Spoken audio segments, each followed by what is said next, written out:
You're now listening to Durian ASEAN, the voice of discovery and sharing.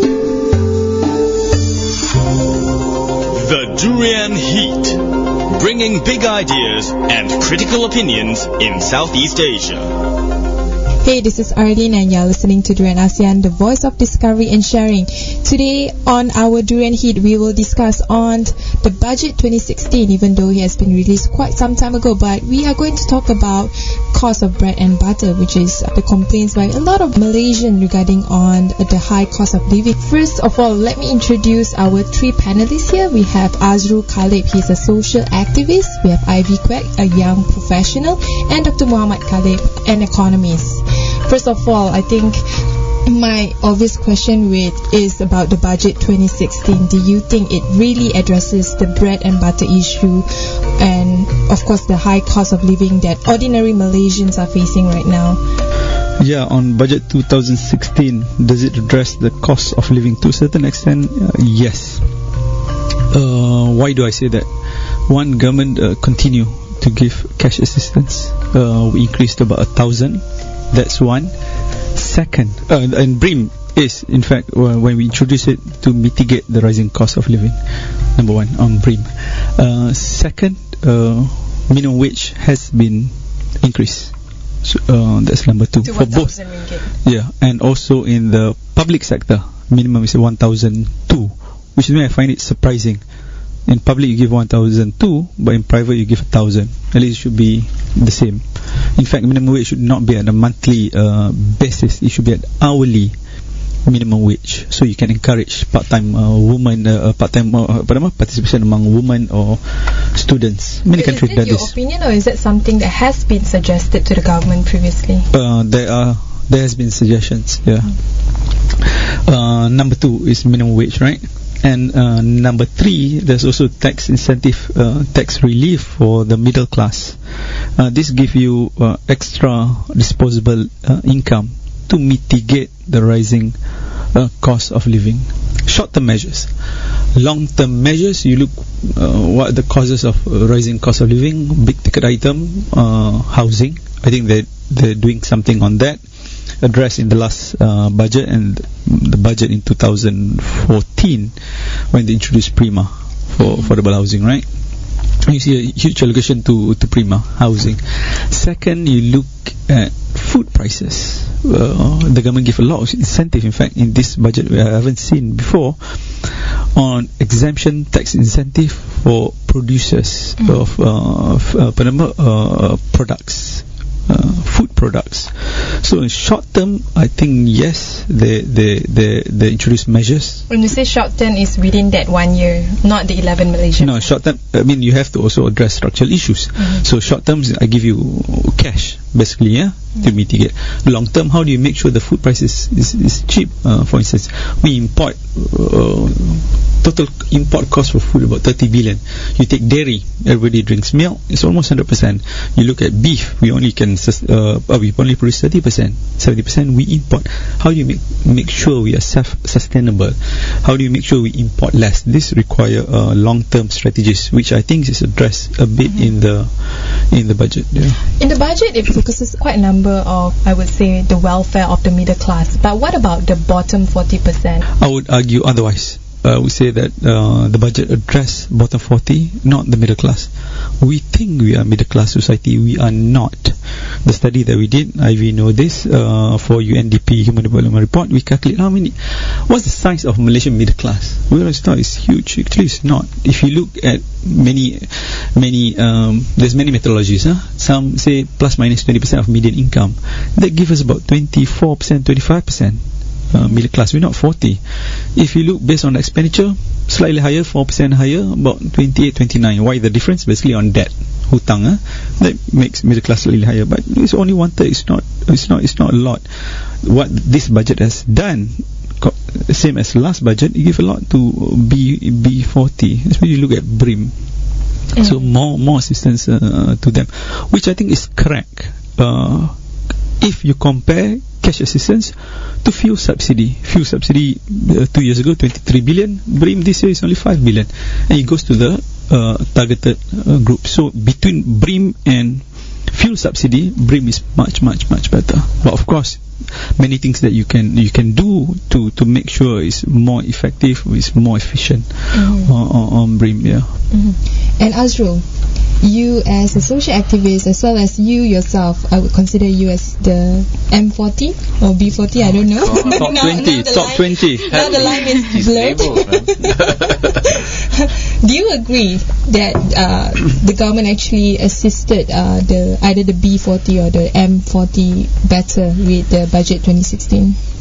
Well, for me, I don't look at it as a zero-sum game in this respect, and I think there needs to be a certain element of balance that the government would need to take into account in order to ensure that the so-called B40 group is satisfied or at least taken care of, and at the same time not shortchanging the middle class or having a Robin Hood situation where you have them taxing the so-called richer people with a lot more, and then you passing that on to those who are less of means. But I wanted to take up this issue concerning BRIM, which was mentioned earlier by Muhammed, and it's an astonishing fact that according to the government's own data is that 70% of households in this country actually qualify for BRIM. 70%. Oh, that's a lot of people. Yeah. This is the government's the assessment of B40 is actually, probably B80 now. I don't know, but this is the government's own data. And when it first introduced BRIM, this was one of the things that jumped out, and it said that 70% of households actually qualify. It's a huge number. When you say BRIM, they have to earn less than 2K or 3K? Currently it's 4K for tax. They don't have to pay tax if it's less than 4,000, right? But today, when you consider the BRIM qualifications, they actually now have increased it to include people who are single, and also, of course, the original qualifications of BRIM early on. But consider the fact that the number of taxpayers in this country is around 1.7 million, which brings in around 90 billion of revenue. And the fact that we are still talking about whether we're a middle class society or mainly made up of low income groups, or still needing a certain amount of cash handout in order to alleviate the so-called suffering of those who are not making enough or not making the minimum wage in this country. I think there's a serious issue here that needs to be addressed because of the inequality aspect of it, which is that if we are saying that 70% of households in this country actually qualify for cash handouts are not going to be the sustainable solution to addressing the longer term problem. For me, cash handouts, short term, temporary, it's not much. Not too long ago, the Prime Minister himself said when it was still 550 ringgit for BRIM, that somehow a person could live 550 ringgit for the whole year. I don't know whether you still remember that, but it was said, So I would actually say that what I would be supportive of is a budget that is driven towards job creation. I think where you have more opportunities for people to be employed, for them to be able to earn better wage, for businesses to grow, I think these are better solutions in terms of ensuring that people are able to live not necessarily comfortably, but certainly around the minimum wage level. When it comes to addressing the structural problem in this country, a lot of the focus has been about trying to get better wages for workers so that they don't have to rely on things like BRIM. 1,000 ringgit, it has been increased from the previous 900 ringgit. And you, Ivy Kwek, of course, you did a social experiment on the 900 ringgit in an urban setting. Do you think there is a better solution at addressing a minimum wage? I think that it's definitely welcoming that the government is increasing the minimum wage. So the social experiment that you mentioned that I did, I did it because when the government first introduced the minimum wage in 2013, I tried to keep my expenditure to 900. Was it okay? I eventually reached 1,000 too. I think the issue about how much is enough it's not so much about whether it is possible to live with that minimum wage, because before minimum wage was implemented, there are workers in Malaysia that earn even less than that. They are earning about 700 and 800, and somehow they manage to live with that sort of wage. But I think the more important question that we should ask is not so much about cost of living, but also quality of living. So the people who are living with that kind of income, what are they losing out in terms of not being able to have a better quality of life? So in order to be able to live within that sort of means, you have to make a lot of sacrifice. So take for example, if you live in KL, if you want to rent a room, it will easily, very conservatively cost you 300. And if you somehow miraculously manage to keep your food expenditure to 10 ringgit for 3 meals a day, it will cost you about 300, and that is already 600. So for someone that is living on a minimum wage, it basically means that you only have 400 more for other emergency things like healthcare and other expenditures, transportations and all. So I think people living within that means they have to take a lot of cuts. Maybe they need to share a room. Maybe they need to go for food that are of a lesser quality. I think some certain things that struck me in this country is that how some of the basic food items can be quite pricey. We have to pay even on zero-rated items. We have to pay we have to pay like 6-7 ringgit for a liter of milk. And I think that these are the items that can be very essential for the nutrition of the children, for example. So the question that we should ask is that these families living within this sort of tight budget, what are the long-term effects that will impact them? When you have such a small pie to be shared with so many people, is there a possibility for the government to actually increase the minimum wage? Should we increase minimum wage? If you ask the company, yes, business chamber of commerce, they said I can't and I won't unless productivity increase. The argument is flawed because minimum wage got nothing to do with productivity. It's basic wage. Your increment depends on your productivity, but not minimum wage. Can we increase minimum wage? You look at supply and demand, it's tough. You can get a lot of workers, you can labor for cheap, almost at minimum wage, because we import a lot of foreign workers. Informal plus formal, about 7 million. And our labor force is 14 million, which means 50% of workers in this country, foreign workers. So many, not skilled, they're competing. Why should I pay you higher? 1,000 is okay, what? Because I can replace easily. This, like Azrul cakap, structural issues, this must be addressed. How do we pay people better? You see, those who get paid better usually better educated. Normally, in Malaysia, how many workers have tertiary qualifications? The number is not high. It's about 11%, about 70% SPM, and you have a lot of SPM competing with foreign workers. Why should I pay you more? Right? So I think the level of education, educated workforce, that is a strategy that we must pursue. And I think I have to give credit to the government when they're introducing TVET, because not everybody academically inclined. So TVET is a good strategy. But on the other hand, we're not doing much on foreign worker. I think this is a big issue. I have no issue with bringing foreign worker, provided we need them in certain sectors, provided we treat them well. We will talk more about foreign workers later on after this break. The Durian Heat, bringing big ideas and critical opinions in Southeast Asia.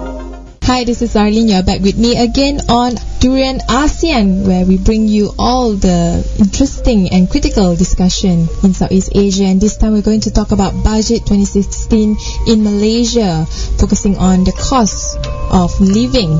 With me is Azrul Khalid. He's a social activist, Ivy Kwek, a young professional, and Dr. Muhammed, Khalid, an economist. So early on we talk a lot about the Budget 2016. I think there's another argument here I want to put forth, which is about globalization, especially with so many free trade agreements that Malaysian government is embarking. Companies can come in and out as easy as they want to. They will choose a country based on the cheapest labor and the cheapest way of doing business. A lot of the justification from the Malaysian government side would be they want to keep the prices of operation for this company as low as possible. Do you think that the government should sacrifice the livelihood or the quality of living of workers in Malaysia, either it's foreign workers or local Malaysian workers, just to accommodate to globalization? Consider the fact that before you look at the migrant labor, I think the 1-point-something million Bangladeshi workers, for example, that are currently on hold in Bangalore waiting to be brought into the country and so forth. Look at the smaller scale household. Look at the individual household who brings in a domestic helper, right? If you're a Filipino, it's already guaranteed under an agreement between the Malaysian and Filipino government that they have to be paid a certain amount and that they have certain privileges, rights that are bequeathed onto them. Like, for example, Sunday, they have Sunday off and they have to be able to go to church and so forth. The question I would actually have to ask is that when we're addressing issues of migrant labor, why can it not have similar arrangements where there is a certain minimum that you have to pay, a certain amount of rights that needs to be ensured that they have privilege to under Malaysian law, and also in the same way that, you know, we ensure that there is a day off for these workers, that there will be a day off. Yet if you look at the way that we have conversations, especially when it comes to domestic helpers, for example, especially when it's Indonesian, we begrudge things like a day off, or even like the negotiation that's happening right now, which is an increase in how much they are paid. We begrudge them this, you know, and we feel that if it's foreign labor, it has to be as cheap as we can in order for us to give them the benefit of working in our country. So we make it like it's a privilege for them to come to work in this country. We give them huge levies. They have to, you know, gadai their motor, their land and everything just to come and work here. And then we treat them like crap, you know.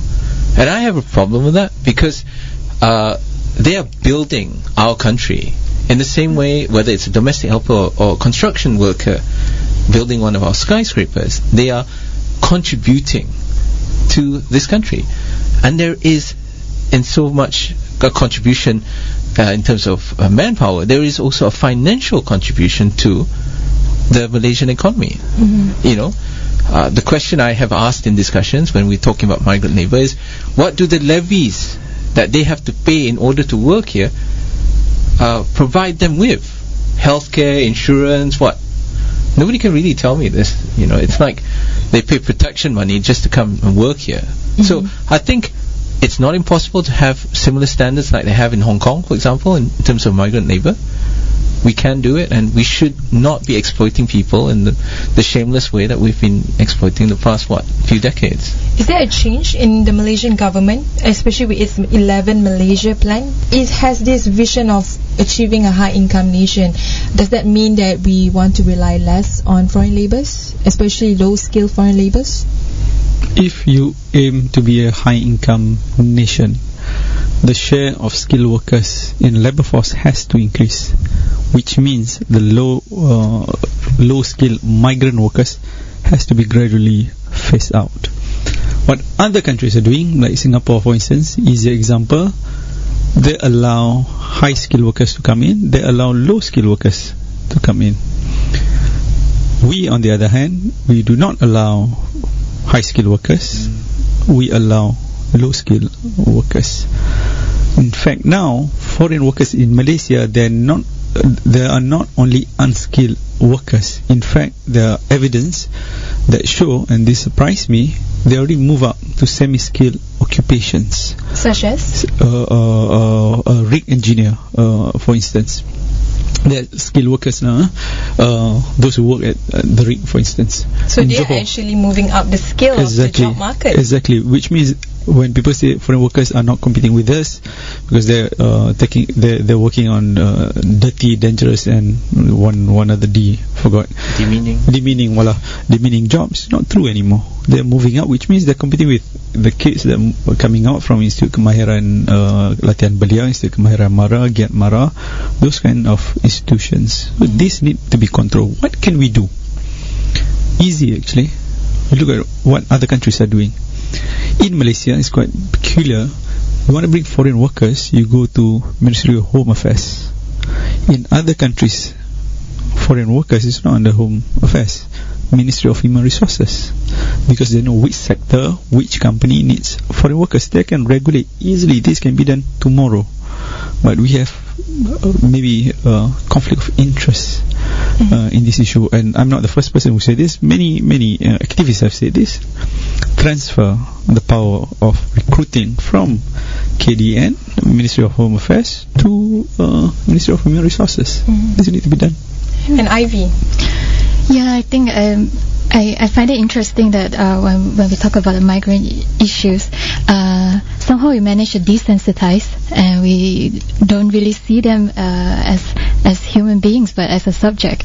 And if you see the way we talk about them, and when we talk about trade and foreign capital, we always talk about like how we need to have a borderless situation for the capital. There's a disconnection in languages. Yeah, so I find it really interesting that we seem to be treating money more humanely than human themselves. So I think I totally agree with what Azrul pointed out just now. We cannot disregard the human side of migrant workers, and we cannot just treat them as a commodity. Exactly. But you yourself, as a young professional, do you see the younger generation have to compete more than the previous generation in terms of jobs, in terms of trying to have a better quality of living? I think that the issues with job is also about what kind of jobs that are available to us right now. So I think that maybe one of the issue that Malaysian is facing is because we don't have a very robust kind of job opportunities for the younger generations. Hence, you have a lot of brain drain going on That's right. among the younger generation. That's right. And I mean, yes, of course, salary is a major factor, but I think that for a young people, it's also very important that they find a job that they find satisfying to their that is in line with their own passion and life pursuit. So I think that we have this mismatch, this gap maybe in other industries that are probably not like banking or the more mainstream industries. So I think that this is not just about the economy, but also about the composition of our demography. Do you think the middle class in Malaysia are trapped? Well, honestly speaking, at the individual household level, when I forgot the actual percentage, but I think it's more than 50%. I think 60% of households in the so-called middle income bracket are built on debt, hutang. It's a serious question to ask whether we have a society that is actually able to withstand shocks to its system, to the economy. it's a credit card that we use, we swipe, because you're middle income, right? You can have a credit card, and you bill, you pay, and you build, and then your debt gets bigger and bigger. Do you really deserve the classification of middle income? I mean, what does it mean? I don't know. I'm not the economist in this room, but certainly it's no longer what it meant maybe like 3 decades ago. You know, it's a very different consideration that we must take today, you know, because it's very artificial. You know, there are a lot of countries where you have but a lot of the developed countries, they also have high debt. I mean, Japan is one example. So how do you justify debt with Malaysia's economic future? Well, I don't know. What's the percentage of young professionals who graduate? The first thing they settle is with debt. Yeah, of course. Before, the moment you get the scroll from the dean, from the vice chancellor, basically he handed you a $26,000 debt. That's on average what graduate student in Malaysia, university student in Malaysia, or PTPTN, for 26,000. Wow. Let me answer your Japan question. Japan government debt, not household debt. Government debt 300%, but they can borrow at 0%. So for them, it's not an issue. Household debt is not an issue. In Malaysia, it's the reverse. Household debt, government debt is low, 54%. Household debt, about 88%. That is informal sector. If you include informal borrowing from informal sector, I borrow from Ivy, I borrow from Azrul, from my mother, or I borrow from non-banking institutions. Eon Credit, Cosmemeth Credit, ALO, they're much higher. That's number 2. Number 3, you mentioned earlier about high income. Can we be high income? What does it feel to be high income? You can answer that question. Azrul can. Ivy can. Why do I say that? Kuala Lumpur, by definition, is already a high income state since 2005. They break the World Bank threshold. They're already high income. Malaysia can be high income. It's not that hard. Although now it's a bit challenging, ringgit drop, right? World Bank classification is by dollar, but not all going to be high income. If you use World Bank classification, 6 states not going to be high income. Kelantan not going to be high income. Terengganu, the unfederated Malay states, Kelantan, Terengganu, Kedah, Perlis, you add Perak and Sabah, they're not going to be high income. Malaysia, yes, but many states, no. Would it be better standard of living? Not necessarily. You ask people in KL, doesn't matter, right? What you want is quality of life, like what Ivy said earlier. Okay, we'll take another short break. When we return, we'll discuss further on the budget 2016. The Durian Heat, bringing big ideas and critical opinions in Southeast Asia. Hey, this is Arlene. You're back with me again, and of course with Azrul, Khalid, Ivy, Kwek, and Dr. Muhammed, Khalid, on the budget 2016, where we talk about the cost of living in Malaysia. Of course, it was the highlight when it comes to Najib's survey prior to the budget 2016 release. Majority of Malaysia feel the heat of the cost of living and highlight it as one of the major concern. But one of the main focus of the cost of living is also the higher cost of goods and services, and this is because of the introduction of GST. One of the justification by the government is that we cannot rely that much on oil anymore, especially oil prices is not going up that soon, and GST revenue is only will be substituting partially on the Malaysians' budget. But do you think, I want to ask everyone, do you think this is sustainable to use GST as a means to increase the GDP of Malaysia? Yeah, compared to revenue from oil, of course GST is better, it's more stable. But is it more sustainable in the future? Okay, from the economic view, compared to oil, yes, it's more sustainable. Many countries have shown this, empirical evidence plenty shown GST, VAT more sustainable, because you have to consume, you have to eat, right? is more sustainable, less fluctuations. Therefore, I'm not surprising when the government said we expect 21 billion this year, we got 28, and next year is going to be 39 billion, about 40 billion. That's a lot of money. It's not new tax actually, it's replacement tax, although with GST is widen the net. Doesn't mean you have GST you're not going to be high income. There's not really a clear cut correlation between the many countries, many developing countries have GST. Is it fair tax? I would say yes. So you mean it's not a regressive tax? It is regressive tax currently, but how it makes it not regressive when you give cash transfers, then it's not regressive. If any amendments can be made to GST, I would exempt entire food item. I would give zero rated to entire health items.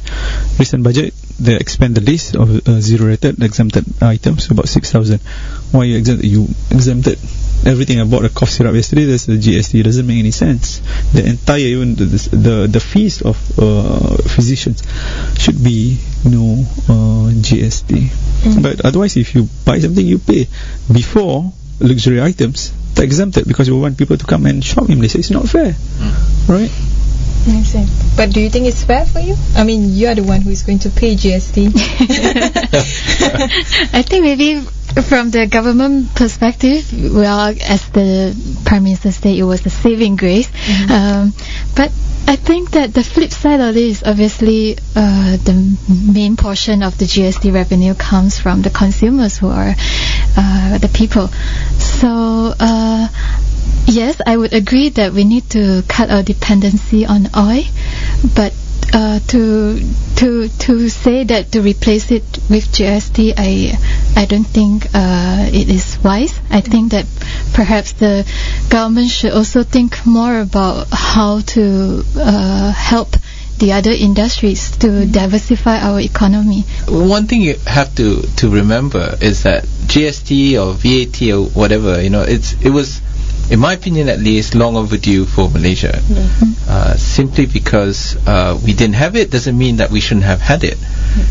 Because it created a false sense of security or maybe infallibleness in terms of taking advantage of the high oil prices in the past.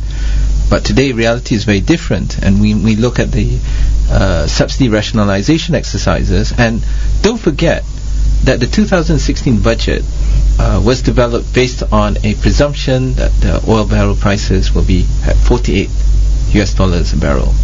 Today it's at 45, I think. Economists are saying $51 next year, maybe. So we'll reap some extra benefits. But it needs to be complementary. GST needs to be complementary. And GST is consumable. Now, in order for that to happen, people need to be feeling comfortable that they have money to spend. A lot of Malaysians today, the reality is when you speak to the taxi driver, you speak to the makcik who sells pisang goreng outside, or the seller who does dim sum over there, is that they feel that their money is less today, that they feel that it's worth less. And the value of ringgit. And the famous trolley example of how much you can buy in a trolley is something that is frequently put into the context of GST. People feel that with more tax regimes being put into place, what they can buy or purchase or be able to afford, their quality of life actually is less.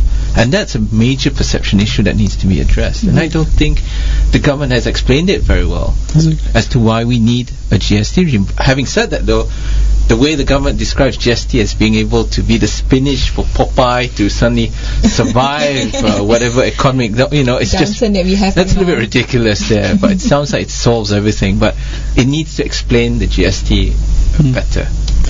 I think we cannot divorce the relationship between GST or income tax, business tax, from how it's being utilized.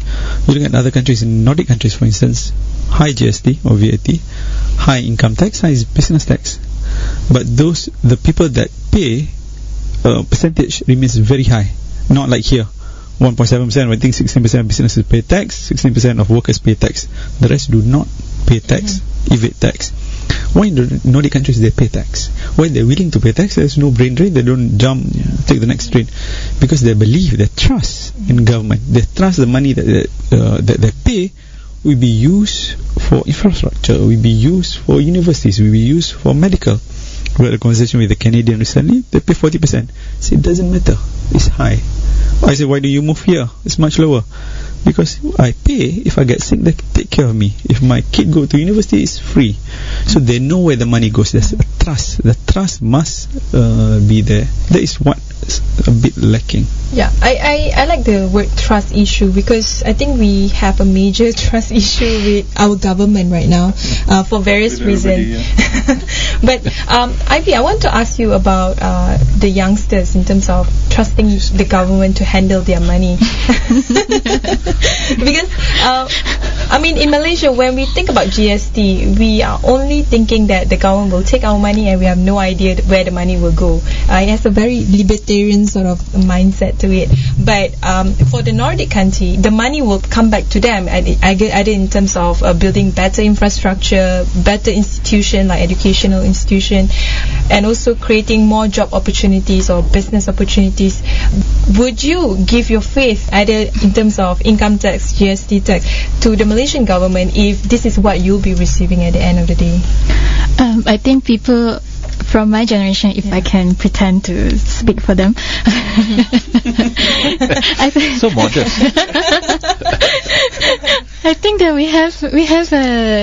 we grew up in an environment where we just don't really see the Malaysian government as being able to deliver public goods in an efficient way. So we always see the public services as something that is inferior to the private services.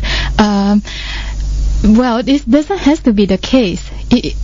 Government can be developing quality public services, and I think that in a certain sectors, for example, I think some of the government hospitals are actually of very good quality. I think the issues with healthcare is more to be able to sustain the kind of so government is improving. It's too slow, is it? So yeah, I mean, like, government is also progressing. They're also improving their services. I think that the trust issue is a problem, but I think that maybe it takes both sides to kind of, it has to be like a relationship. Yeah, it has to be mutual, And if I can add, like, talking about trust issue, I think that in this budget there's something that probably like if you can say, like a missed opportunity is how at the juncture where there are so many issues about trust in the government, in the Prime Minister especially, but what we see is actually the increase in the budget of the Prime Minister department. Yeah. So I thought that there was very contradictory in the sense of gaining public trust. Do you trust the government by giving a lot of, or a sum of money to JAKIM or the religious department? It's one of those things that we need to ask before we allocate a certain sum of money to a government body. We have to ask the question, what does the body actually do for all Malaysians? And it's a problem because JAKIM actually is a government body that, in my opinion at least, contributes to the perceived wastage that we have in government expenditure. At currently 700 million, making it the third largest department in the Prime Minister's office receiving funds. We really have a right, both Muslims and non-Muslims, to be able to ask, what is it that they do with the money or allocation that they receive? Because the money that receive is from all Malaysians, and that doesn't include the individual religious state departments. If you sum it all up, the Jabatan Agama Islam Negeri and the JAKIM federal level, it's actually closer to 1.2 billion. that is going to a single of a body that deals with religion. So, in my opinion, I echo recent sentiments that there needs to be either reform or to abolish altogether JAKIM. But that's a discussion for a different talk show, I think. No, but we need to really address the issue of wastage in government expenditure. And maybe JAKIM is the latest in a series of bodies needing reform, but we cannot have 1.6 million civil servants servicing a country of 30 million, I guess the way forward here, I want to ask everyone is, JAKIM is one thing. I think at the end of the day, how do we go forward from here and having better checks and balances when it comes to the allocation of money to each of the ministry? I think the initiative being taken, I think it's going to start next year on outcome-based budgeting. I wouldn't give unless I see some outcome. They're moving towards that, which is, I think, is the correct way of moving forward. But that will solve a lot of problem. Number one. Number two, can I respond to what Azrul said? Bit disagree. It's more fun. If everybody agrees, boring. On the size of civil servant, 1.6. Yeah. But if you slice it, we look at the numbers. We slice it. 500, 600 teachers in education. Almost half. You take police, about 150. You take defense, military. 150, that's 300 plus 5 is already 8, is half. And this include state government employees, state statutory bodies employees. When we compare to other countries, we use ILO numbers, we actually at the same ratio as other middle income countries. Are we blotted in terms of size in relative to other countries? Not so. We are same as other countries, like I said. What we should be looking at, the efficiency of these agencies. Some much to be desired, I put it politely, but some are very, very good. You look at immigration department, you get your passport in 2 hours. Online, you go to EPF, excellent service. Other private company, useless. Right? Service provider, private side, useless. So I think as a size, I'm not that much. I'm not worried too much. I rather look at the productivity. Exactly. Yeah. Actually, that's an excellent point concerning efficiency, because when I mentioned about the number, it actually has a dollar sign, a ringgit sign against it, and we consider the operating expenditure for the 2016 budget being 216 billion, I think, and a very large chunk of that goes to the the civil service. I think we have a right to demand for increased efficiency, and we go to today, and don't say that it cannot be done. You go to EPF, for example, or you go to income tax. However, we hate going to income tax. There are examples of how things can be. You mentioned getting your passport renewed, or so it's possible. There's no excuse, because when it's inefficient, it will cost more. Exactly. We are needing to hire 3 people to do what in other countries maybe only needing 1 person to do. With that, thank you very much, everyone.